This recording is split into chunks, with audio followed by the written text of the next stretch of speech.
In the last lecture, we had a look at event binding. Now, before focusing on two-way binding and explaining what this is, there's one other important thing you need to know about event binding.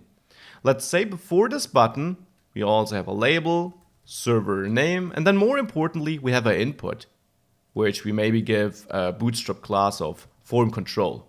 Here, I want to allow the user to enter the name of the server, which should get created. So here we could listen to the input event. This is a normal DOM event provided by the input element, which is fired whenever the user types. And here we could execute on update server name because it will be fired on every keystroke. So let's add this method to our component here. And now I somehow want to output what the user entered right now, what the value of this field is.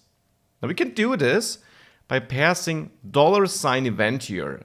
And $event, super important, is kind of a reserved variable name you can use in the template when using event binding. For this event, so only between these quotation marks here, $event will simply be the data emitted with that event. So input and click are default events provided by the DOM, you could say, and they ship us some data when they are fired. The click event gives us an object which, for example, holds the coordinates where we clicked. And the input event also gives us some data, some information about the event. Now we can capture this data with $event passed as an argument to the method we're calling, or used anywhere between these quotation marks in the code we're executing. $event, something to keep in mind. Reserved word which gives us access to the event data. So now we pass this to onUpdate server name. So here we know we will receive this event, and this will be of type any for now. So now let's simply log it to the console so that we can see it in this debug log. If we do this, and I now type something here, watch the console on the right. A couple of outputs were written there, 4 to be precise, because I typed 4 characters, did 4 keystrokes, so the input event was fired 4 times. And if we have a look at this event, we got a couple of information here, for example, the target. And the target simply is the HTML element on which this event occurred. So here on the target, since this is an input element, if we scroll down, we also got the value test, and this is what the user entered.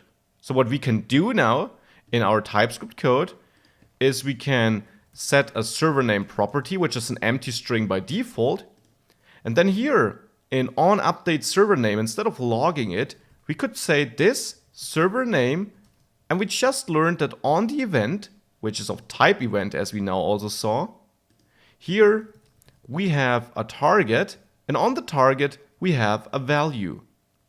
Now this is only available because the target is of type input element though. This is why my IDE doesn't like it. We can explicitly inform it about the type in TypeScript by adding HTML input element here in front of it like this. And again, this is just needed to inform TypeScript that we know that the type of the HTML element of this event will be an HTML input element. We do this explicit casting with this syntax, with the opening and closing tag, with the smaller and greater than sign and the type in between. So with that, we assign this value to our server name. What we can now do is, in the HTML file here, we can output this for now. So with string interpolation, we could output the server name below the input. If we save this and go back to this application, and I type test server here, you see this dynamically updates below the input. This is how you can use this $event object to fetch the event data.